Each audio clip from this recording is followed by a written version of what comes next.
Hi friends, இங்கே பாருங்கள். நீங்கள் ஞாயிற்றுக்கிழமை இன்றைக்கி வந்து நாட்டுக்கோழி குழம்புக்கு ரெடி பண்ணி வச்சுருக்கேன். இன்றைக்கி நாட்டுக்கோழி வாங்கிட்டு வந்தாங்க.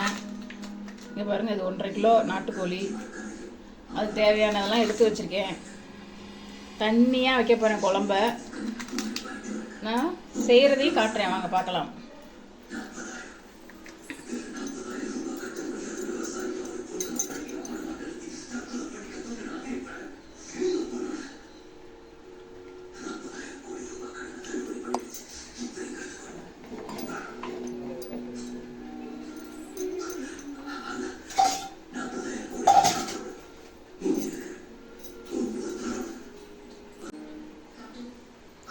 நான் தாளிக்கிறதுக்கு எண்ணெய் இதில் ஊற்றிட்டேன்.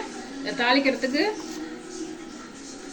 சோம்பு, பட்டை, இலை, கிராம்பு, ஏலக்காய் இதெல்லாம் நான் இதில் போட போகிறேன் தாளிக்க.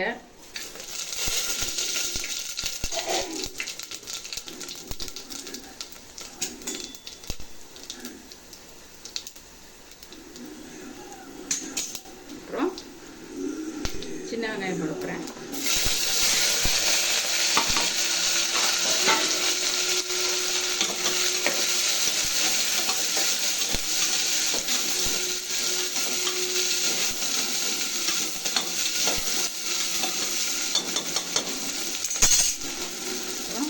தக்காளி,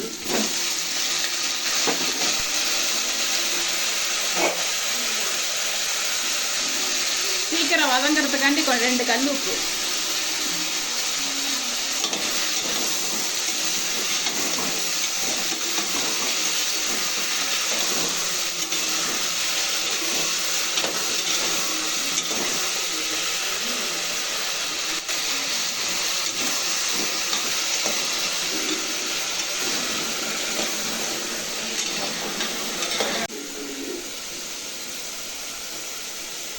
அடுத்தது கோழியை நான் போட போகிறேன்.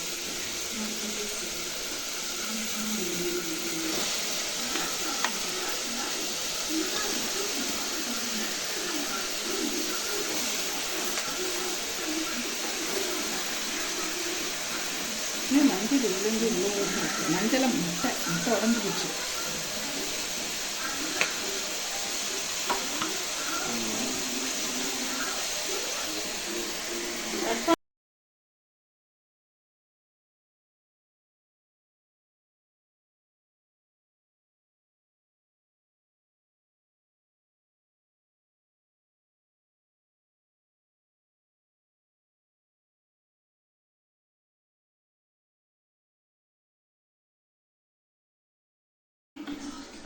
இந்த தண்ணி வந்து அரிசி தண்ணி. இது நான் எப்போதுமே அரிசி தண்ணியில் தான் சாம்பார், ரசம், கறி குழம்பு இது மாதிரி தான் இந்த அரிசி தண்ணியில் தான் எப்போதுமே வைப்பேன் நான்.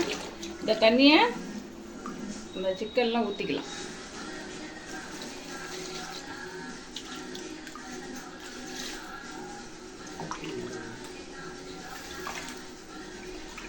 தண்ணி குழம்புங்கிறதுனால கறி வேகிறதுக்கும் குழம்பு வைக்கிறதுக்கும் கரெக்டாக இருக்கும்.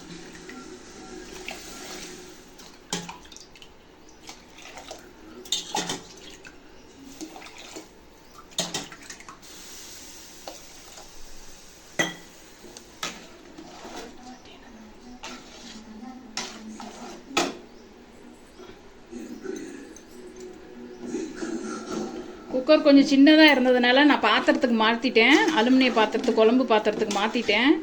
ஏன்னா அதில் குழம்பு பத்தாது, நிறையா இருந்ததுனால. அதனால் பாத்திரத்துலேருந்து மாற்றிட்டேன் நான். அதனால தான்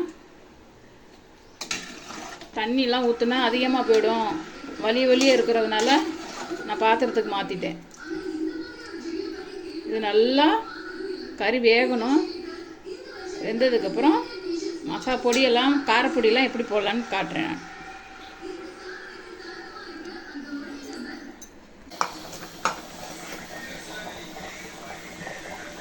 குழம்பு நல்லா கொதிச்சுட்டு இருக்கு. கறி நல்லா வெந்துருச்சு. அடுத்து நான் என்ன பண்ண போகிறேன்னா, இஞ்சி 2 துண்டும், ஒரு உருண்டை பூண்டையும் சக்கையாக அரைக்க போகிறேன். சக்கையாக 1 2 லைட்டாக தட்டி அதில் போடலாம். இது பாருங்க, 1 2 சக்கையாக இருக்குது. இந்த அளவுக்கு அரைச்சி வச்சுக்கணும். அதுக்கப்புறம் மிளகு ஜீரகமும் நான் நுணுக்கி வச்சுருக்கேன் நிறையா. இதையும் நான் ரெடி பண்ணி வச்சுருக்கேன்.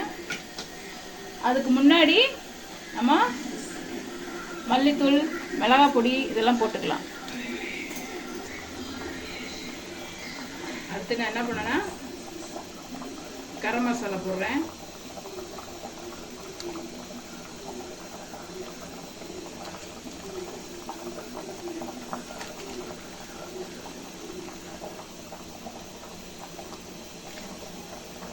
ஸ்பூன் கரம் மசாலா,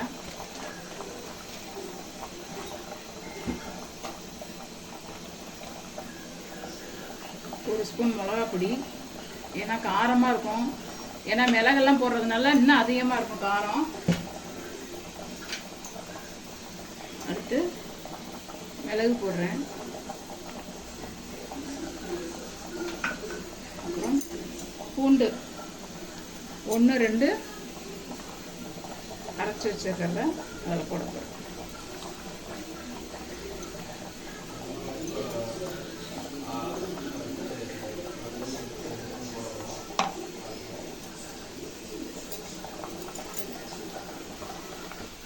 உப்பு காரம் எல்லாம் கரெக்டாக இருந்ததுன்னா நம்ம எதுவும் போட வேண்டியதில்லை.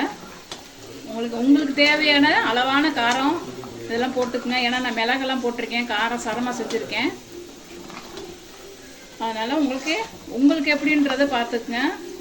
ஏன்னா குழந்தைங்களாம் சாப்பிடுவாங்க, வயசானவங்களாம் சாப்பிடுவாங்க. அதனால் காரத்துக்கு தகுந்தாப்புல உங்களுக்கு எவ்வளோ தேவையான காரம் தேவைப்படுதோ அந்த அளவுக்கு நீங்கள் போட்டுக்கலாம். கொதி வந்தோடனே நான் இறக்கிடுறேன். இறக்கிட்டு உங்கள்கிட்ட காட்டுறேன். தண்ணி குழம்பு ரெடி ஆயிடுச்சு. நல்லா சூடாக இருக்குது, நல்லா காரசாரமாக இருக்குது. இந்த பாருங்கள், காரசாரமாக இருக்குது. நல்லா தண்ணி குழம்பு இங்கே பாருங்கள், நல்லா வச்சாச்சு. காரசாரமாக மிளகு மிளகாய் பொடி, காரப்பொடி, இஞ்சி பூண்டு எல்லாம் போட்டு தட்டி தண்ணி குழம்பு வச்சுருக்கேன். எல்லாத்துக்கும் பசி வந்துருச்சு. இதை பார்த்தோன்னே எல்லாத்துக்கும் பசி வந்துருச்சு. வாங்க சாப்பிட்லாம். இந்த சேனல் உங்களுக்கு பிடிச்சிச்சின்னா லைக் பண்ணுங்கள், சப்ஸ்கிரைப் பண்ணுங்கள், பக்கத்தில் உள்ள பெல்லை அமுக்குங்க. தேங்க்யூ. மறக்காமல் வீடியோவை பாருங்கள்.